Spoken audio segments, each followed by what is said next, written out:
Hey guys, today I'm gonna go over a day of photography in LA with me, your one and only Jason.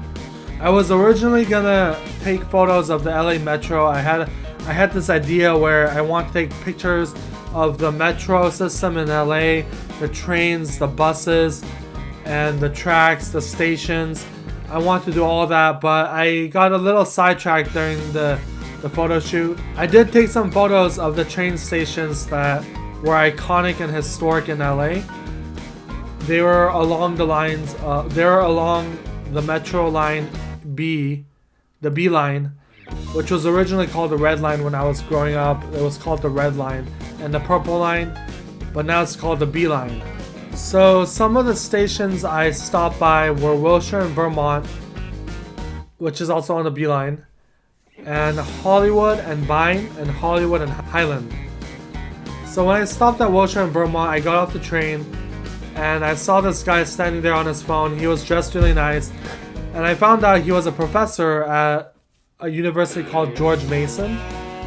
And he told me about his story of how he was doing film photography when he was younger in college. He had gone to Soviet Russia during the collapse of Soviet Russia in the 90s, and I'll let him speak for himself, but he was working for a newspaper there, and he got some photos of a protest during May Day.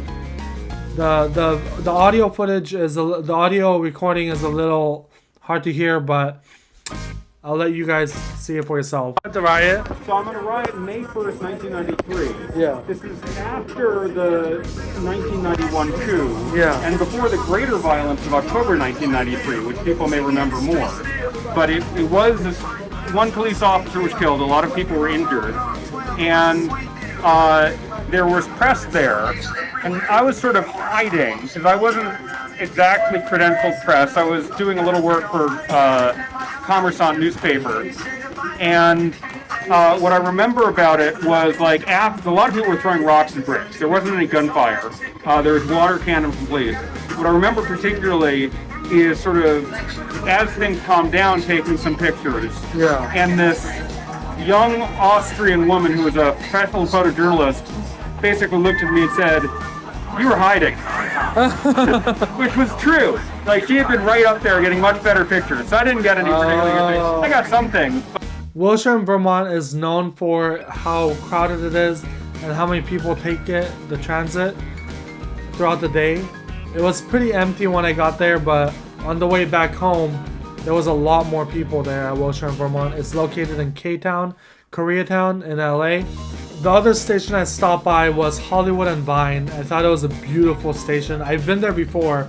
I've been to all these stations before, but when I went to Hollywood and Vine, I saw how from a different perspective, how these artwork on the walls, on the ceilings, on the floor tiles.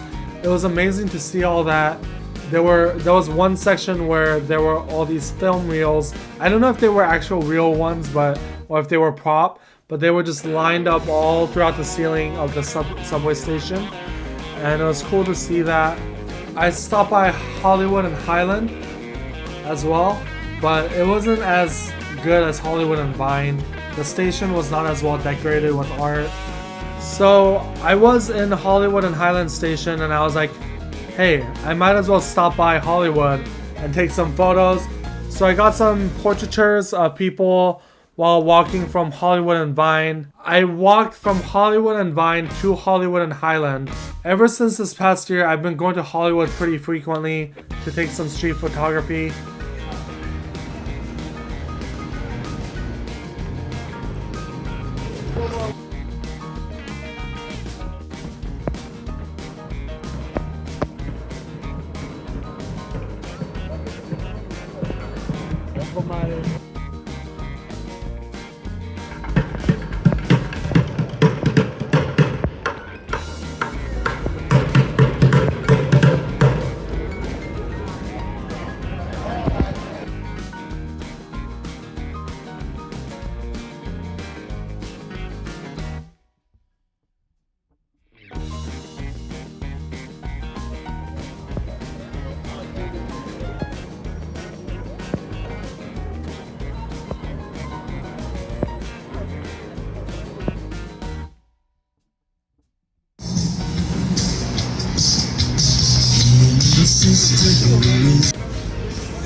On the way to Wilshire in Vermont, I met this Boba Fett guy.